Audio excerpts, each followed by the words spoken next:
If you're watching BFBS 2 next Wednesday evening, try to catch Royal Marines' Mission Afghanistan, a documentary series that follows Lima Company of 4-2 Commando on a 6-month deployment. It is an extraordinary piece of television and was made by the filmmaker Chris Terrill, who spent 6 months embedded with the Marines.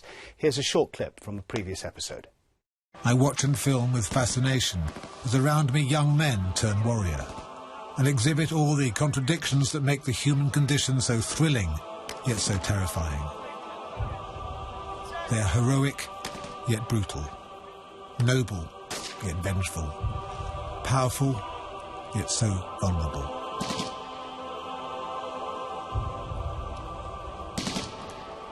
I'm delighted to say that Chris is with me now. Welcome to British Forces News. It is an incredible piece, as I said. It's not your first military documentary, I know that, but was it possibly the most challenging piece of television you've made?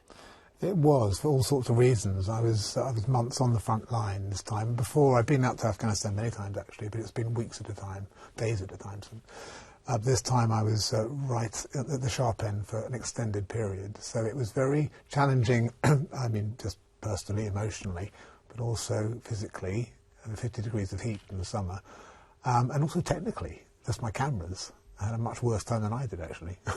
You're actually an anthropologist by trade, if you go back in your career before you started making television. And I felt personally that came through a lot in the programme, particularly in the clip we've just seen there. I still work as an anthropologist, even though I use a camera to record my findings. And that, in other words, I work alone.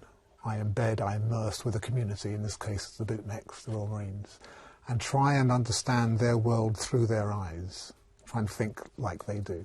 And that's why I need to be there for some period of time. You can't go in there for a couple of nights, a couple of days, a couple of nights. You've got to be there and suspend your own ways of seeing and adopt other people's attitudes.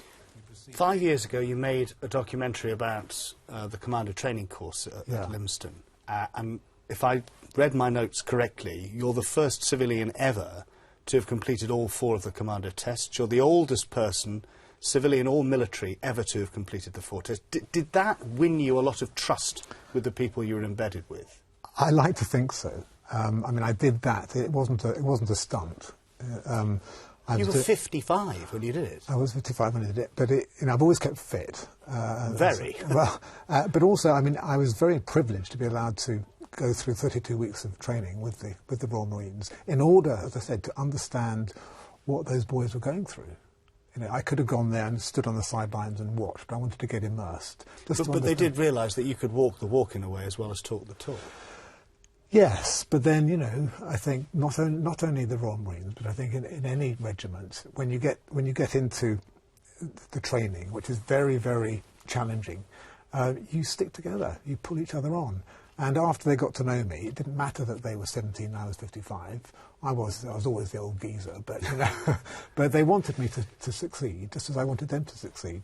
Just finally and very briefly, I understand your next mission is about the Special Forces, so there's not much you can tell me, I suspect. I would just say that it's not about this. It's an historical take on the Special Forces. I can't say too much about it, but it's going to be very exciting.